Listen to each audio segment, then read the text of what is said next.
Welcome Protege to your first tutorial on computer aided design using Autodesk Fusion 360. So similar to our other courses, we like to start out with an environment overview. And this is beneficial because you'll become familiar with the layout, which will help you become a more efficient designer. We won't show you any techniques in this tutorial, so if you're already familiar with the environment, you can go ahead and skip to the next tutorial. So when you first pull up Fusion 360, this is the interface. The first thing I want to show you is what's called the data panel, which is in the top left corner. It's denoted by this 3x3 grid. So go ahead and click on that. Now within this data panel, you really want to start getting in the habit of developing an organized file structure, because most likely you will have many projects that you need to keep track of, and you need to be able to find a part or assembly quickly. So to create a new project, just hit this new project button. And say we're creating a rocket. And within this rocket project, we have many parts and assemblies. We want to have folders and subfolders to keep our content organized. For example, on a rocket, you have the first stage, a second stage, the nose cone to protect the payload, maybe a spacecraft. Then within each of those designs, say within the first stage, you have the fuel tank, you have the engines, a fuel pump, the composite overwrap pressure vessels. So there are a lot of parts and assemblies that make up just the first stage. And you want to make sure that you can easily find these parts so you can do edits or make drawings. So within our rocket project, we want to create a new folder. Maybe call it first stage. Create another folder called second stage.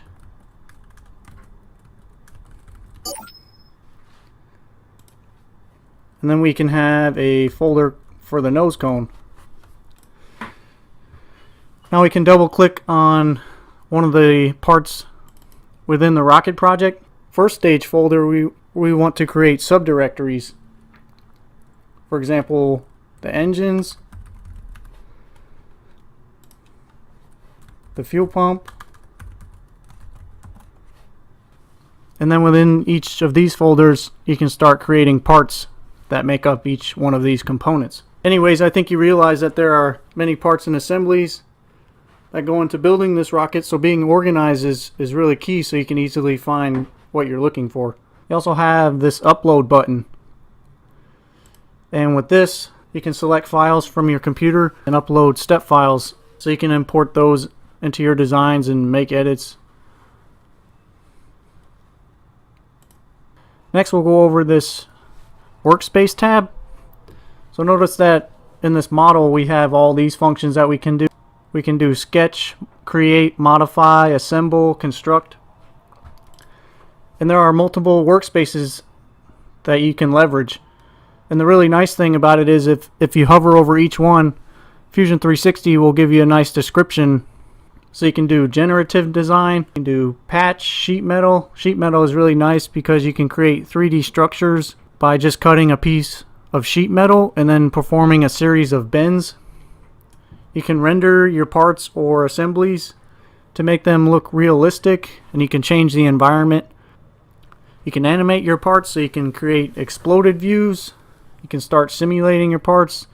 You can apply loads to your parts to see where certain things fail. You can manufacture your parts, because what's the point if you can't build your part? And this is where you create the toolpaths. Say we make a design and we want to manufacture it with a CNC router.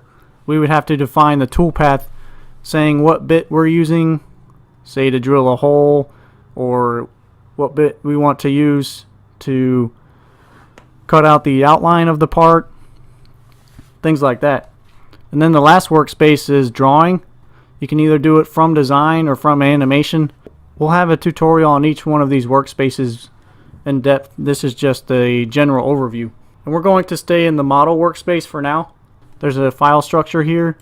The first one is document settings, and in here you can change the units of your part or assembly, and it has all the standard units Typically you would use inches or millimeters. Then you have all your standard named views, and you can create different views for your parts, but usually the standard views are all you need. Next you have the origin, and it'll show you the planes and points that make up that origin. There's a little light bulb next to here that you can turn it off and turn it on. Then down here, once you start building your parts, this will show all the steps you use to create that part. So for example, a 2D sketch, it will show each of your sketches that you used, the 3D operations you performed, such as extrude. Notice up here under create, you have all these 3D operations that you can do. And again, if you hover over the operation, it gives you a nice detailed description of what you can do. Under modify, you have a bunch of different features you can use. You can change the actual material, the appearance. Assemble is where you start creating your assemblies, so you can create what are called joints. You can construct planes, points, and axes. Then you can, under inspect, this is what you use to measure dimensions of your parts. You can do a section analysis. You can find the center of mass of your part. In the insert tab, this is where you can insert, say you have a DXF or SVG file, you can insert those. The really neat feature about that is you can click on this insert McMaster card component, and it will pull up a window that takes you to their website, and you can actually insert step files from their website directly into Fusion 360, and this is a really nice feature and saves a lot of time. The Make tab, you can 3D print. I usually don't use this category much. I don't use add-ons or select very much either. Usually when I want to 3D print something, I just click on this File tab and then go down to 3D print. And then also under File you have this Export. Typically you would export your parts as step files. Down here you have your different functions. You can pan, tilt, and zoom. This is the pan.